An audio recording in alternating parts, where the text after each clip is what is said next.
오늘로 새생명 전도축제가 21일 남았습니다. 우리는 한 영혼을 소중함을 알기에 오늘도 마음에 품고 간절히 기도하고자 주의 성전에 나왔음을 믿습니다. 내가 사랑하는 사람이 있어요. 또 내가 지켜야 될 사람들이 있습니다. 또 잘 알지는 못하지만 내가 살아가는 세상에는 많은 이웃들이 내 옆에서 함께 살아가고 있습니다. 이 수많은 사람들에게 내가 선한 영향력을 미칠 수 있는 사람이 된다면 얼마나 보람된 삶을 살아갈 수 있을까? 그들에게 줄 수 있는 무언가가 있었으면 좋겠다라는 생각을 우리가 끊임없이 해야 돼요. 그런데 목사님, 주고 싶어도 경제적으로 어렵고 내 삶에 시간도 없고 여러 가지로 바빠서 그렇게 할 시간이 없습니다 라고 생각할 수 있지만, 제가 여러분에게 부탁하고 싶은 것은 눈에 보이는 것을 주라는 게 아니에요. 세상 모든 사람들에게 줄 수 있는 최고의 선물은 바로 구원입니다. 할렐루야. 그들에게 줄 수 있는 건 구원이에요. 우리 그리스도인들이 가지고 있는 최고의 것은 바로 구원입니다. 따라서 그들에게 줄 수 있는 최고의 선물이 무엇입니까? 라고 물어본다면 바로 구원이라는 답이 우리 입술에서 고백되어져야 한다는 것이죠. 그렇다면 구원이 무엇인가? 믿지 않는 사람들에게 내가 오늘 여러분에게 구원을 주겠습니다 라고 말하면 믿지 않는 사람들이 구원? 나 별로 그렇게 어렵지 않은데, 내가 별로 그렇게 사면초가에 놓이지 않았는데 나를 왜 구원한다고 하지? 라고 생각할 수 있어요. 그런데 이 구원이라는 것은 어려움에서 단순히 벗어나는 것을 말하는 것이 아닙니다. 우리 그리스도인들은 구원이라는 단어를 알고 있죠. 이 구원은 내가 어떤 어려움과 사면초가와 어떤 공경에 빠져 있을 때 나를 구출해 주는 그 구원의 개념이 아니라, 죄로부터 우리는 죽을 수밖에 없는 사망이라는 그 단어, 이 그림자 앞에 우리 모두가 다 죽어 있어요. 그 죽어 있는 우리의 영을 다시 살려주는 걸 바로 구원이라고 말하는 거예요. 그래서 우리가 이 구원을 가지기 위해서는 먼저 구원의 은혜와 감격을 내가 누릴 수 있어야 돼요. 내가 먼저 받아봤더니 너무 좋아요. 그러면 어떻게 해요? 다른 사람에게도 전하게 돼 있는 거예요. 그런데 우리가 왜 이 구원이 필요한가라고 질문을 스스로에게 던져보면, 성경에는 우리 모두가 다 어떤 사람이기 때문에요? 죄인이기 때문에. 그 누구도 이 죄인이라는 단어에서 벗어날 수 없기에 우리는 구원이 필요해요. 그래서 우리는 이 죄인이기 때문에 하나님 앞에 기도하면서 말씀으로 죽을 수밖에 없는 우리들을 살려달라고, 영원한 하나님의 나라로 우리를 이끌어 달라고, 하나님의 참된 구원의 선물을 달라고 오늘도 우리는 하나님 앞에 간절히 간구하고 또 간구해야 된다는 것입니다. 성경에서 이 구원이라는 것은 오직 하나님의 은혜의 선물이라고 말을 해요. 왜냐? 구원은 하나님만이 주실 수 있기 때문에 그래요. 간혹 어떤 사람들이 내가 너를 구원하겠다라고 그렇게 말하는 사람들이 있어요. 그런 사람들은 100% 이단입니다. 사람은 사람을 구원할 수 없어요. 구원은 오직 하나님께서만 주시는 특별한 은혜입니다. 할렐루야. 이 구원의 은혜를 우리가 하나님으로부터 받아야 된다는 것이죠. 그래서 바울 사도가 에베소서 2장 8절 9절에 이렇게 고백합니다.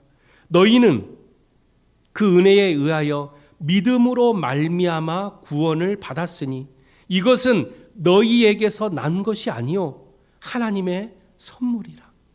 행위에서 난 것이 아니니 이는 누구든지 자랑하지 못하게 함이라. 할렐루야. 구원은 하나님이 주시는 선물이에요. 또한 우리의 능력과 우리의 힘에서 나오는 게 아니라 오직 하나님께서 우리에게 주시는 특별한 은혜라는. 따라서 우리가 어디서 구원받았다라고 자랑할 게 아니에요. 왜? 우리는 더 감사함으로 겸손해야죠. 하나님 앞에 받은 은혜가 너무나도 크오니 하나님, 내가 누군가에게 이 구원을 전할 수 있는 복음의 도구로 사용해 달라고 더 겸손하게 하나님께 엎드려야죠. 그런데 이스라엘 백성들은 그렇지 못했어요. 자신들을 선택했던 하나님의 은혜를 망각해서 자신이 뭔가 대단한 사람처럼, 당시의 수많은 민족들 가운데 이스라엘이라는 이 민족이 우리가 특별한 민족인 것처럼 착각해서 선민 사상에 빠져요. 우리만 하나님께 은혜를 받은 민족, 우리만 하나님께 구원받은 민족 해서 다른 민족들을 어떻게 했어요? 이방인 취급하고 개 취급하고 그들과 상종하지 않았던 이런 잘못된 사상으로 이스라엘 백성들이 살아가고 있었다는. 그래서 그들의 이 안타까움을 보시고 예수님께서 그들에게 어떻게 하셨어요? 누구든지 예수 그리스도의 이름을 부르는 자들은 하나님의 자녀가 되는 권세를 다 주겠다라고 예수님이 말씀하신 거죠. 우리는 이 구원은 하나님께 주시는 값없는 은혜라면 여러분 받은 만큼 우리는 다시 돌려줘야 돼요.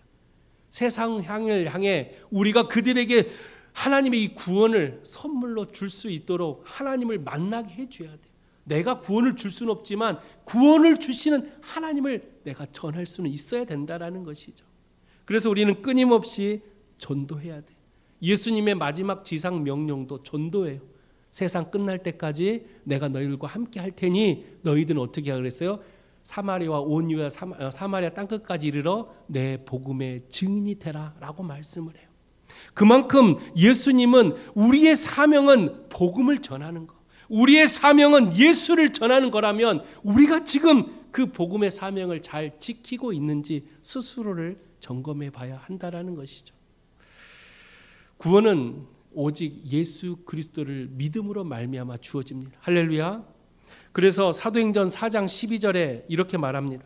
다른 이로서는 구원을 받을 수 없나니 천하 사람 중에 구원을 받을 만한 다른 이름을 우리에게 주신 일이 없음이라. 그래서 우리는 예수 그리스도께서 우리를 위해서 십자가에 달려 죽으심으로 우리의 죄를 사해 주셨어요.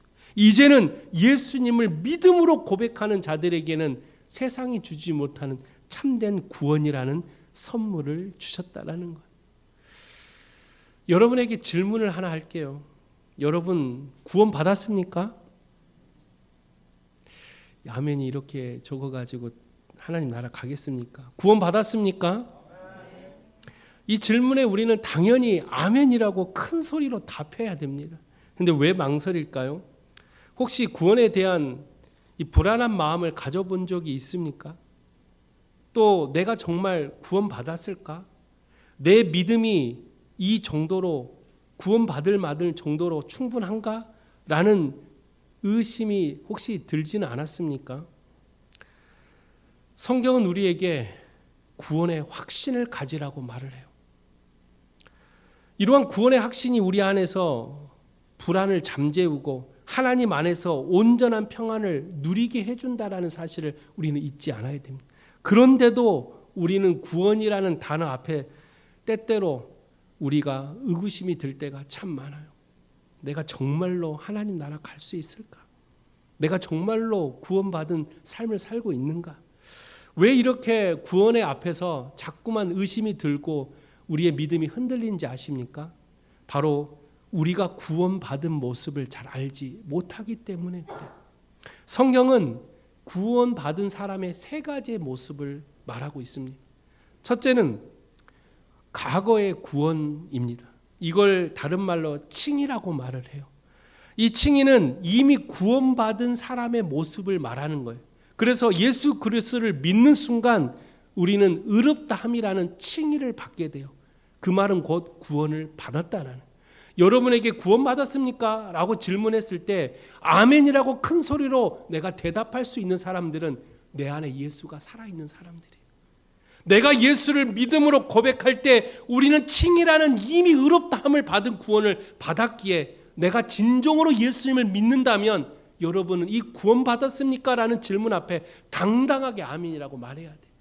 내가 죄가 많아도 내가 세상에서 너무나도 보잘것없는 삶을 살고 있을지라도 그게 중요한 게 아니라 내가 예수를 믿고 있느냐 그렇지 않느냐가 더 중요하다라는. 예수를 믿는다면 내 안에 예수를 모시고 살고 있다면 우리는 이미 칭이라는 구원의 모습을 받고 살고 있다라는 것. 그런데도 우리는 끊임없이 불안해해요. 내가 정말로 내 믿음이 온전한가? 우리는 다시 한번 성경이 말하는 이 칭의 모습 앞에 아멘으로 고백할 수 있는 여러분 되시기를 부탁을 드립니다. 구원의 두 번째 모습은 바로 현재의 구원입니다. 이걸 다른 말로 성화라고 부릅니다. 성화는 말 그대로 완전한 구원을 이루어가는 단계를 말하는 거예요. 따라서 우리가 이미 칭이라는 구원의 모습을 가지고 세상을 살고 있는데 끊임없이 우리는 영적 싸움을 해요. 하나님 앞에 이 온전한 구원을 내 안에 품고 다시 오실 예수 그리스도를 기다려야 되는데 사단 마귀도 가만히 있진 않죠. 끊임없이 우리를 내려앉히고 하나님과의 관계를 깨트려서 칭의의 모습까지도 잃어버리게 만드는 게 사단 마귀의 전략이에요. 그래서 끊임없이 우리 안에 의구심을 들게 해요. 야, 너 그 정도 믿음 가지고 하나님 나라 갈 수 있겠어? 너 그렇게 신앙생활해서 구원받을 수 있겠어? 라고 자꾸만 사단은 우리에게 유혹을 던져요. 나중에는 스스로가 무너집니다. 역시 나는 안 돼. 그리고 내 발걸음이 교회가 아니라 세상으로 향해버리는, 이미 받은 칭의 모습까지도 잃어버리게 만드는 그런 영적 싸움에서 패배해버린 수많은 그리스도인들이 우리 주변에 너무나도 많아요. 아마 여러분 주변에도 이러한 사람들 참 많을 거예요. 열심히 신앙생활 하다가 지금 교회를 나오지 않고 지금 예수와 멀리 떨어져 있는 사람들, 그들도 하나님은 기다리고 계십니다. 그래서 우리는 복음의 도구가 돼야 돼요. 그들에게 찾아가서 아니야, 너 예수 믿잖아. 교회는 다니지 않더라도 너 예수 믿잖아. 그렇다면 하나님 너를 기다리고 계셔. 다시 나가자. 다시 예수 만나러 나가자. 라고 그들의 마음속에 다시 복음의 씨앗을 심어야 돼요. 결국 그들이 하나님을 다시 만나러 올 때 주님은 너 왜 그랬어? 너 왜 그런 죄를 지었어? 라고 따지지 않고 어떻게 하신다고요? 두 팔 벌려 우리를 안아주신다라는, 탕자의 아버지처럼 우리의 죄를 물지 않아요. 하나님께 회개하고 돌아온 자는 우리를 따뜻하게 안아주시는 하나님의 은혜, 아버지의 사랑이 바로 우리의 이 성화의 단계, 끊임없이 영적으로 싸우는 이 단계가 바로 성화의 단계. 마지막 세 번째로 이 구원의 모습이 있는데 그걸 바로 우리는 영화의 모습이라고 말을 해요. 이 영화의 모습은 바로 미래 구원이죠. 아직 오시지 않는 재림의 예수를 기다리는 성화의 모습으로 살고 있는 우리의 모습에서 마지막 완전한 구원의 완성이 오는 단계가 있는데 그 단계가 바로 영화의 모습. 그래서 마지막 예수님이 재림하셨을 때 우리가 하나님 나라로 올라갈 때 이 모습 그대로 간다고 했어요, 성경은? 아니죠. 뭘로 간다 그랬어요? 부활체의 모습으로 가요. 그 부활체의 모습이 바로 영화의 모습이에요. 이 영화의 모습으로 우리가 완전한 구원을 얻기 위해서는 지금 성화의 모습에서 영적 싸움에서 끊임없이 우리는 승리해야 돼요. 패배하거나 져버리면 다시 우리는 세상으로 돌아가 칭의 모습까지도 잃어버리게 되는 거예요. 그래서 우리는 이미 예수를 믿음으로 고백했다면 여러분 구원 받은 거예요. 이미 칭의 구원의 모습을 가지고 살고 있는 거예요. 지금은 영적 싸움을 하고 있는 성화의 단계, 완전한 구원을 만나기 위해, 완전한 구원의 그 모습을 이루기 위해 지금 우리는 끊임없이 사단 마귀와 싸우는 거예요.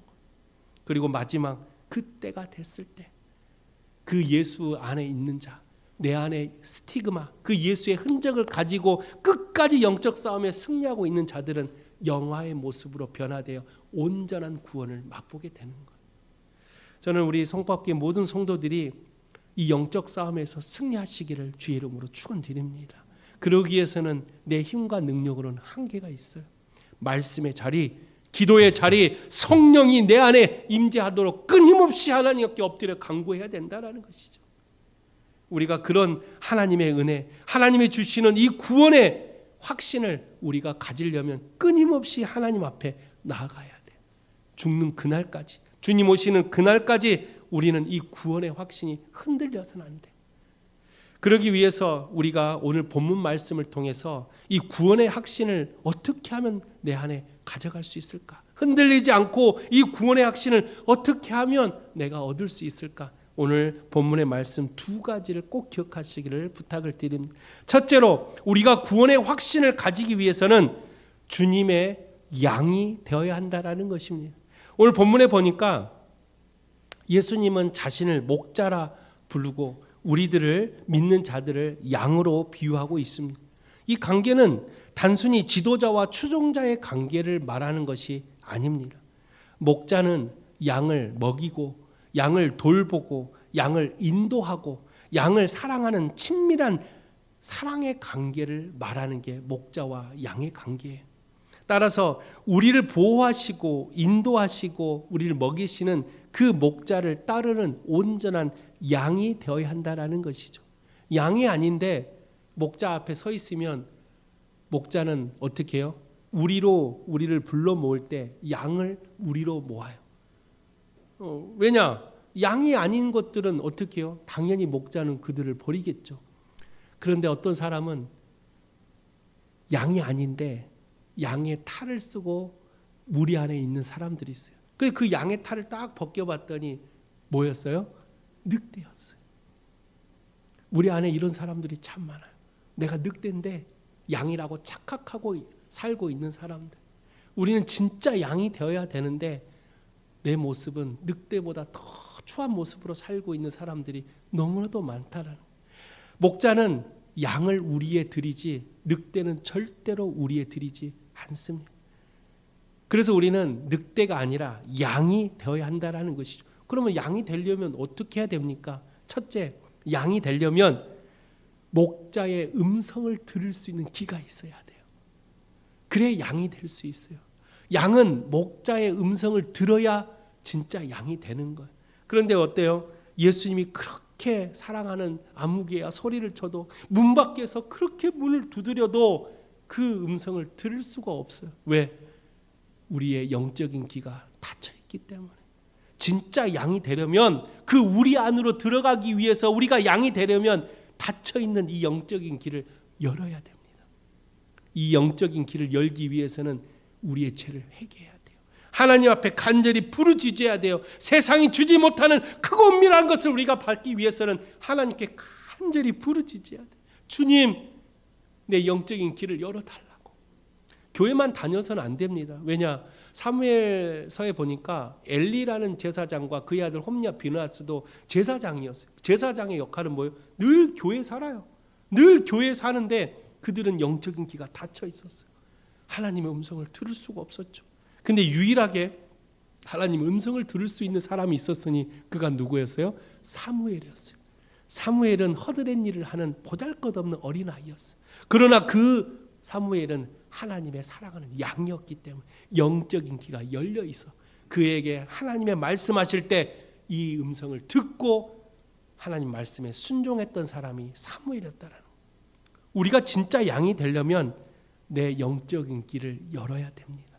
이 영적인 길을 열기 위해서 우린 끊임없이 우리의 제약된 모습을 벗어버리고 하나님이 기뻐하시는 양의 모습으로 오늘도 살아가는 여러분 되시기를 주 이름으로 축원드립니다.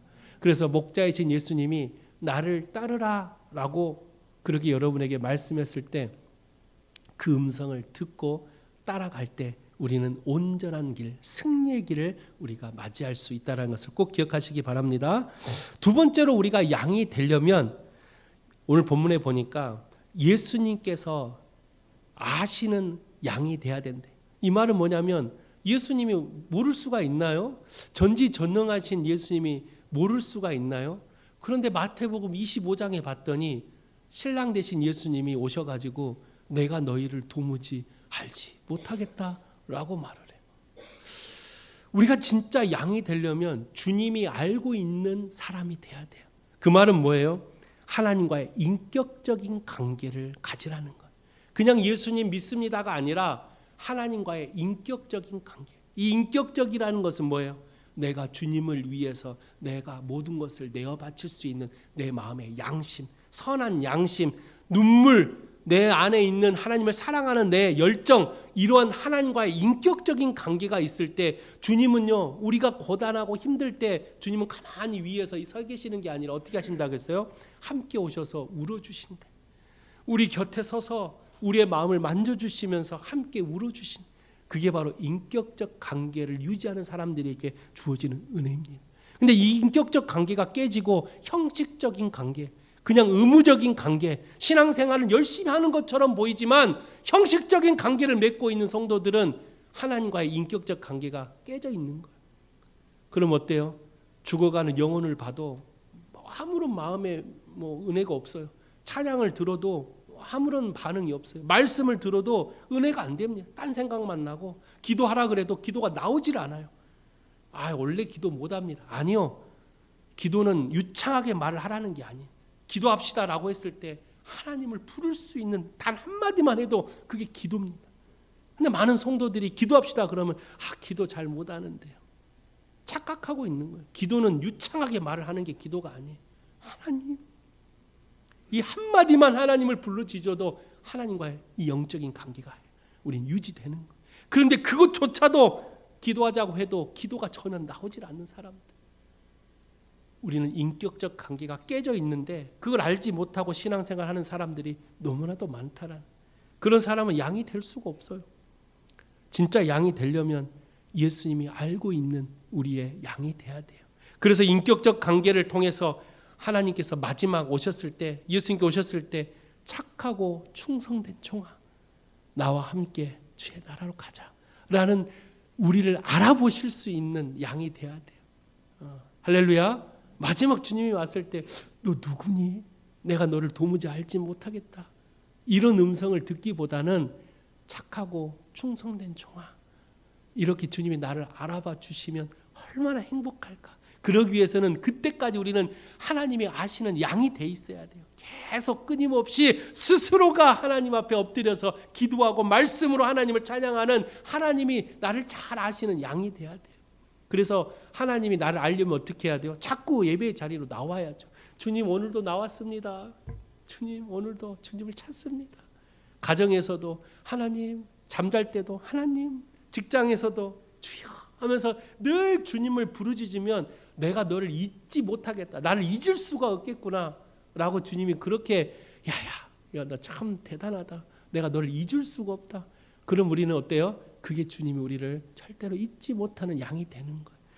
저는 우리 성밖에 모든 성도들이 그런 내적 친밀함을 가지시고 주님과 늘 이 선한 영향력을 미치며 살아가는 양이 되어서 마지막 그때 모두가 다 주님이 다 알아보고 뜨겁게 안아주는 그런 양들이 되시기를 주 이름으로 부탁을 드립니다. 마지막 세 번째로 우리가 양이 되려면 오늘 본문에 보니까 예수님을 따라가야 한대요. 진짜 양은 목자를 따라가죠. 근데 늑대는 목자를 안 따라가요. 왜요? 늑대가 목자 따라가면 죽잖아요. 늑대는 뭘 따라가요? 양을 따라가죠. 양은 목자를 따라가고 늑대는 양을 따라가요. 양은 나를 보호하시고 인도하시고 먹이시는 목자를 따라, 왜? 나의 삶을 맡겨야 되니까. 그래야 참된 양으로서 이 목자가 나를 먹이시고 인도하시는 내 삶을 전부 맡길 때 참된 양과 목자의 관계가 돼. 근데 늑대는 목자를 안 따라가요. 늑대는 뭘 따라간다고요? 양을 따라. 왜 양을 따라가요? 자기의 사리 사욕을 위해, 자기의 이익을 위해, 자기가 지금 먹고 싶고 가지고 싶고 하고 싶은 자기의 세상 것들을 충족하기 위해서 내가 살고 있다면 이건 양이 아니라 늑대의 삶을 살고 있는 거예요. 우리가 진짜 그리스도인이라면, 우리가 정말 하나님이 기뻐하시는 양이라면 세상에서 살아갈 때도 남들보다 조금 손해보면 어떻습니까? 남들에게 내 것을 좀 나눠주면 어떻습니까? 남들보다 내가 조금 뒤처지면 어떻습니까? 주님이 나를 인도하시고 보호하시고 먹이시는데 왜 우리는 세상 사람들보다 더 악착같이 살려고, 남들을 짓밟으면서까지 내 것을 쟁취하려고 그렇게 늑대의 삶을 살고 있습니까?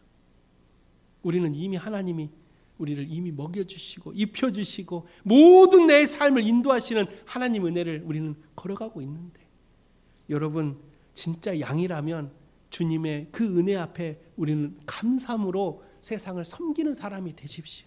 누군가를 짓밟고 일어서는 사람이 아니라 누군가를 위해 기쁨을 주고 사랑을 주고 헌신과 수고의 땀을 흘리는 그런 사람들이 되시기를 주님의 이름으로 축원드립니다. 이렇게 해야 뭐가 된다고요? 양이 되는 거예요. 마지막 그때 목자가 야, 우리 안에 이제 다 들어와. 하루 끝났어. 세상 삶이 이제 다 끝났어. 이제 우리 안에 들어와. 할 때 뭐만 들어간다고요? 양만 들어갑니다. 여러분 꼭 기억하십시오. 내가 그 양이 되기 위해서 오늘 또 우리는 영적인 길을 열고 오늘 또 주님이 나를 알고 있는 내적 친밀한 관계를 유지하고 오늘 또 주님을 온전히 따라갈 수 있는 참된 양이 되어 마지막 그때 모두가 다 하나님과 함께하는 축복의 양들이 되시기를 주 이름으로 축원드립니다. 두 번째로 구원의 확신을 가지기 위해서는 오늘 본문에 보니까 주님 안에 온전히 살아가는 사람이 되어야 한다라고 말합니다. 주님 안에 살아간다. 주님 안에 온전히 살아간다라는 이 모습이 구원의 확신을 가지는 모습이 이사야 7장 14절에 보면 이 말씀이 있습니다. 그러므로 주께서 친히 징조를 너희에게 주실 것이라 보라 처녀가 잉태하여 아들을 낳을 것이요 그의 이름을 뭐라고다? 임마누엘이다. 이 말씀을 언제 하신지 아십니까? 마태복음에 보면 이 요셉과 마리아가 있죠. 마리아가 남편인 요셉과 동침하지 않았는데 아이를 잉태해버려요. 그래서 이 마리아가 두렵고 너무나도 죄스러운 마음으로 벌벌 떨고 있었어요. 그때 주의 사자가 현몽하여 마리아에게 나타나요. 두려워하지 말라. 너는 성령으로 잉태했으니 너가 아이를 낳을 것이요 그 이름을 뭐라고 불러요? 예수라 할 것이다 라고 먼저 말을 해요. 예수의 이름이 뜻이 뭡니까? 예수라는 이름은 여호와는 구원이시다라는, 여호와께서 구원하신다는 뜻이 예수라는 뜻이에요. 그 예수가 우리에 오셔서 우리를 구원하신대. 근데 그 예수가 뭔데? 어떤 자격으로 했더니 그 예수의 원래 이름이 뭐예요? 임마누엘이라는 거예요. 임마누엘의 뜻은 뭐예요? 하나님이 우리와 함께 계신대. 곧 예수가 이 땅에 인간의 몸을 입고 왔지만 그 예수가 곧 하나님이라는 것을 말해주는 단어가 임마누엘이라는 단어. 예수가 구원자예요. 우리를 구원시킨데 무슨 자격으로? 예수가 도대체 누군데 우리를 구원해? 구원은 하나님만 하신다고 했는데 알고 봤더니 그 예수가 임마누엘이라는 거예요. 우리는 이 임마누엘 하나님이 우리와 함께 할 때 구원의 확신을 가져요. 예수가 내 안에 있다라는 건 하나님이 나와 함께 하시는 거예요. 임마누엘 예수가 내 안에 있을 때 우리는 언제든지 구원의 확신을 가지고 세상을 살아간다. 그래서 바울 사도가 이신칭의로 유명한 사람이지만 바울 사도의 17개의 이 말씀들을 읽어보면 바울 사도가 많이 항상 강조하는 말씀이 있어요. 그게 바로 in Christ예요.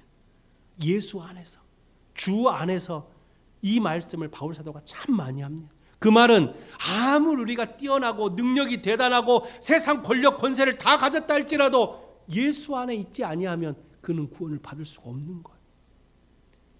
그러나 보잘것없고 세상에서 천대받고 아무것도 가지지 않는다 할지라도 딱 하나, 예수 안에 있는 자, 예수 안에 살아가는 자는 결국은 하나님이 우리에게 영생을 선물로 주신대.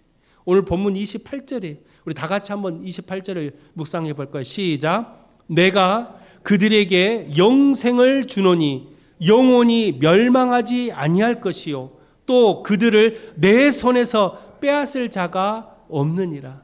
할렐루야.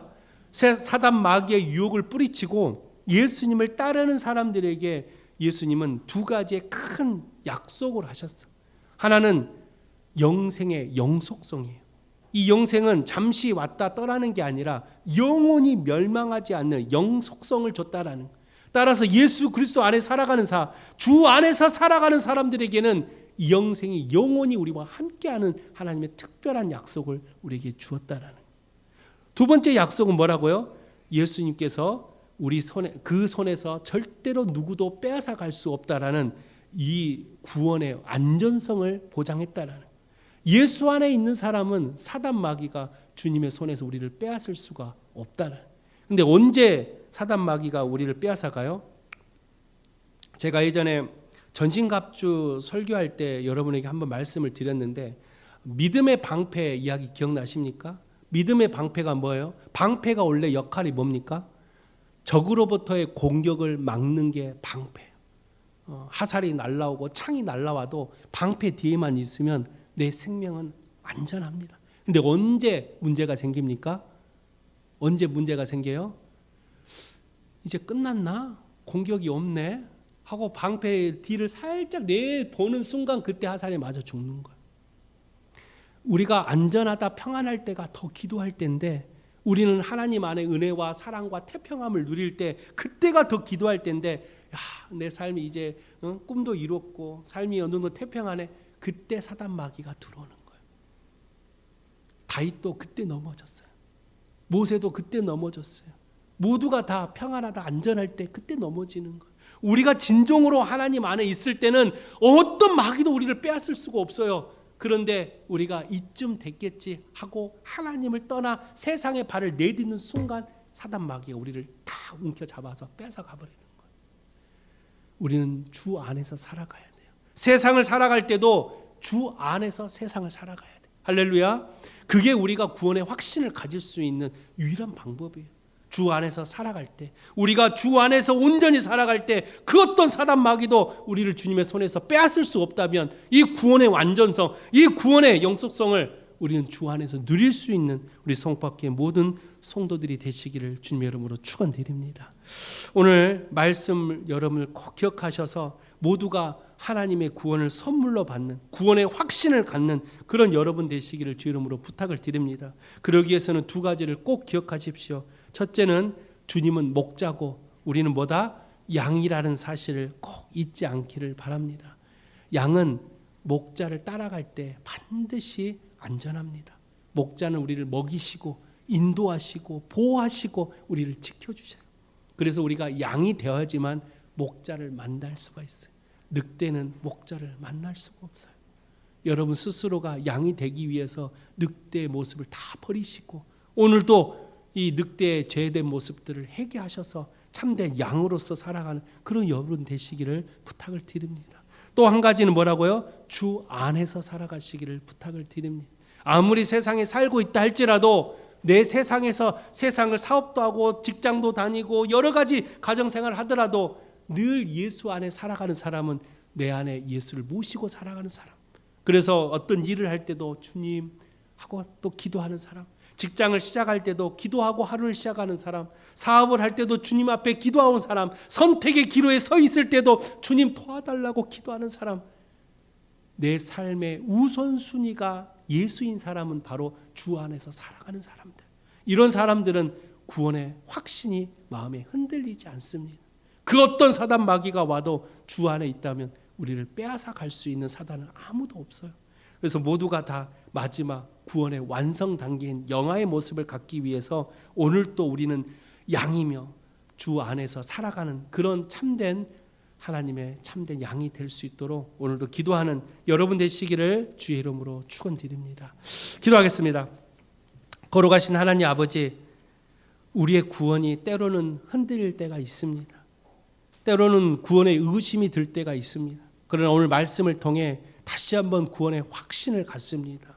우리는 양이고 우리 주님은 목자이오니 우리가 그 목자이신 주님을 온전히 따라 살아갈 때 또한 그 주 안에서 살아갈 때 우리의 구원의 확신은 흔들리지 않는다고 하셨사오니 우리 성포학교의 모든 성도들이 이 구원의 확신을 가지고 다시 오실 예수 그리스도를 기다리는 참된 하나님의 백성들 되게 하여 주시옵소서. 이번 새세면 전도 축제가 내가 하나님의 그 구원받은 자라면 이 귀한 좋은 것을 믿지 않는 자들에게 또 교회를 떠나 세상에 살고 있는 자들에게 다시 한번 찾아가 하나님의 따뜻한 사랑을 전하며 참된 구원의 사랑을 전하는 예수를 증거하는 복된 삶이 될 수 있도록 주님 도와주시옵소서. 모든 것을 주께 탁하며 살아계신 예수 그리스도 이름으로 기도하옵나이다.